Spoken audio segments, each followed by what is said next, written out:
There are two routes that India and Pakistan could take. They could either escalate prevailing tensions further and push the region towards greater possibility of a nuclear encounter, or cease further military operations and fight the battle diplomatically.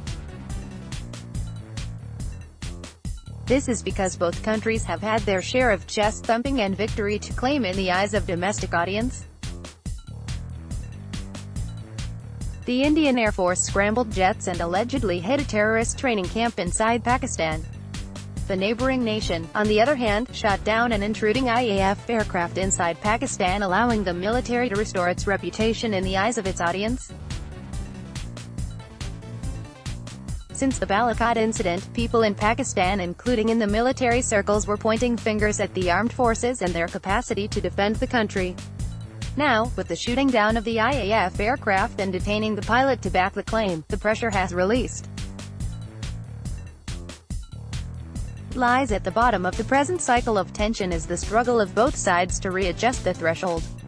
The security community inside Pakistan was extremely concerned that not responding to the Indian attack was allowing New Delhi to redraw the red line. Though an assessment is yet to be made if Pakistan managed to push back the Indian red line to the position it was at before Pulwama, both sides now have their respective victories to show. From now on, the two governments could think about de-escalating and starting a fight or a conversation through diplomatic means. In fact, it makes greater sense to contest the matter diplomatically. Interestingly, in the heat of military tension, the issue of both terrorism and Kashmir had slipped back. In the past few days, the world was discussing the fear of war in a nuclear South Asia rather than the underlying issues.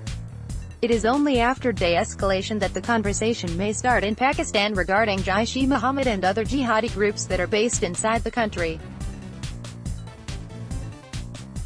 The US, UK and France have raised the question to the UN, asking for Masood Azhar and his group to be placed in the list of terror organizations.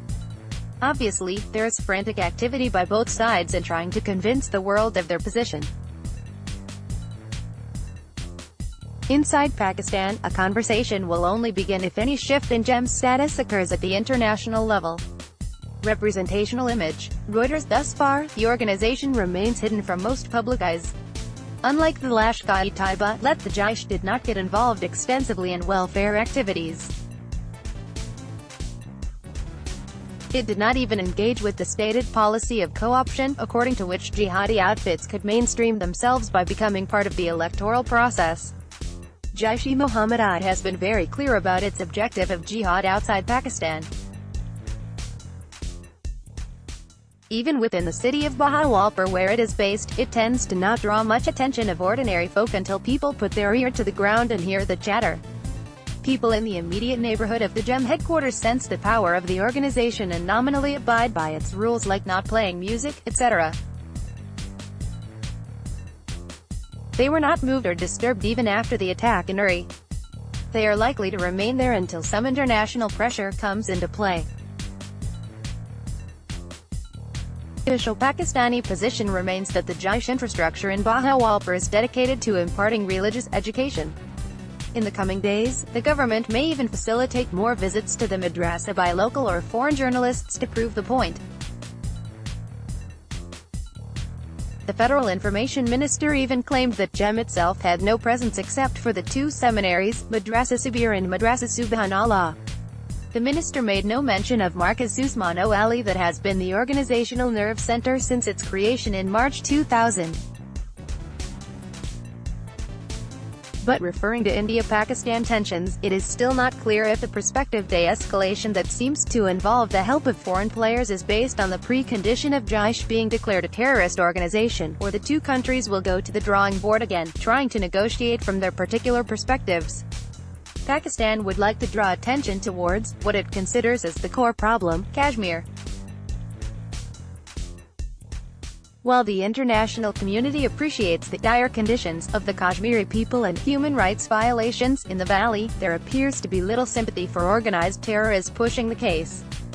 Internationally, there is not much consideration for Pakistan's position on the group even if it were to make the claim that the GEM had nothing to do with the Pulwama attack and that India does not offer any credible evidence. Depending on the amount of international pressure, Islamabad could also opt for the argument it has used in the past for of the state not having the capacity to totally eliminate such groups. The international community may even be reminded of Jaish's confrontation with the authorities in the past. This refers to Masood Azhar's involvement in the December 2003 attack on Pervez Musharraf. In short, there are two battles that are likely to be fought from now on, a diplomatic contest that will be linked with the struggle to describe to the world what JEM is as an organization. In the fog of the ongoing war or warlike activities, how likely it is for the media to independently explore JEM is a question worth asking. At least, no one seems ready to ask the question about why the organization operates inside the country, and its general worth for the society. From Pakistan's perspective, even if it has to make some adjustments in the face of international pressure, it will hope for a quid pro quo of the international community linking the issue with the Kashmir dispute.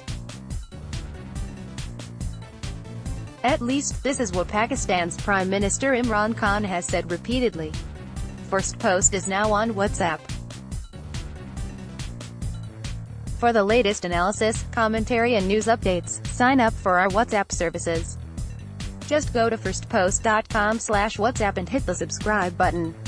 Updated date, March 1, 2019, 17 hours 43 minutes and 55 seconds IST.